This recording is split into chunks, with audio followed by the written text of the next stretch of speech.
Here's the background for my question. I turned 60 last year. Throughout my career, all of my retirement savings have been in traditional 401k and 457s. I also have an individual Roth, which I normally fund with however much I can afford, and fully funded last year. Late last year, I started running my retirement numbers and discovered that my RMDs will put me fully in the 24% tax bracket for the rest of my life, soon to be 28% or whatever else Congress decides on. I ran a number of scenarios and decided to convert all of my current traditional 457 to a Roth 457. I will leave my traditional 401ks alone because they will leave me with small, manageable RMDs. Last year, I converted to the top of the 24% bracket. The conversions will continue to the top of the 24% bracket for 3 years.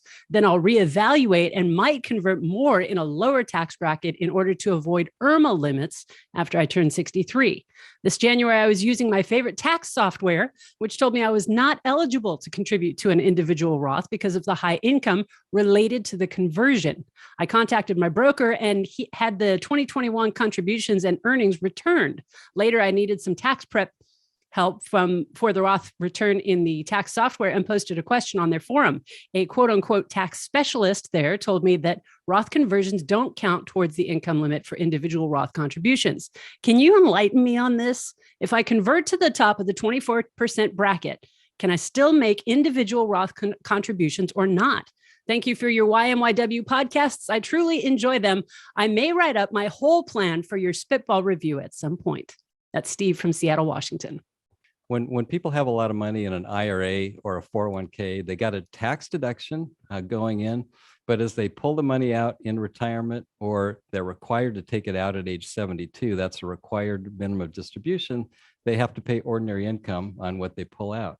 So sometimes people want to go ahead and do a conversion. They take some of that IRA money, 401k money, they convert it to a Roth IRA. They pay tax on the conversion, a one-time tax.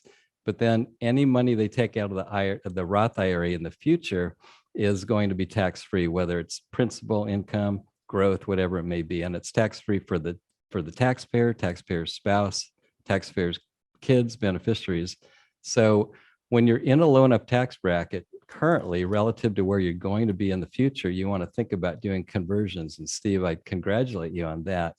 So you converted up to the top of the 24% bracket, and you've already identified in 2026 the tax rates come back. You'll probably be in the 25 or 28% bracket, and in some cases, now you live in Washington, you don't have any state taxes. If you lived in California, that income level, you'd be subject to alternative minimum tax, which would be more like a 35% bracket. So Kyle, the question was, is he eligible to do a Roth contribution because his income is too high because of the Roth conversion?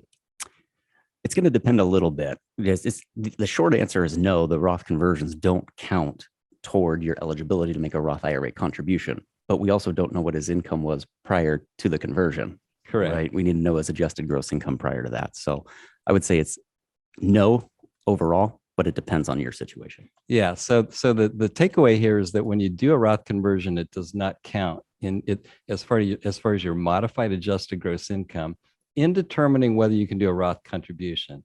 And if your tax software told you were not eligible, it probably just means you didn't click a certain box in the software so it knew it was a Roth conversion, because you'd have to do that, otherwise it wouldn't know that.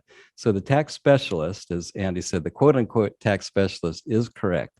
In other words, you do not have to count that Roth conversion income in the modified adjusted gross income. And the limits, I think this year, are somewhere around 125 to 140,000 for a single, and somewhere around 200,000 to 210. I might be off $1,000 here or there, but somewhere in that range for married. Yeah, you got it. So that's So it's too bad you took it out, because you probably could have left it in as long as your modified adjusted gross income was low enough to be able to qualify. Are you prepared for retirement? Schedule a free financial assessment with an experienced financial professional right online at purefinancial.com.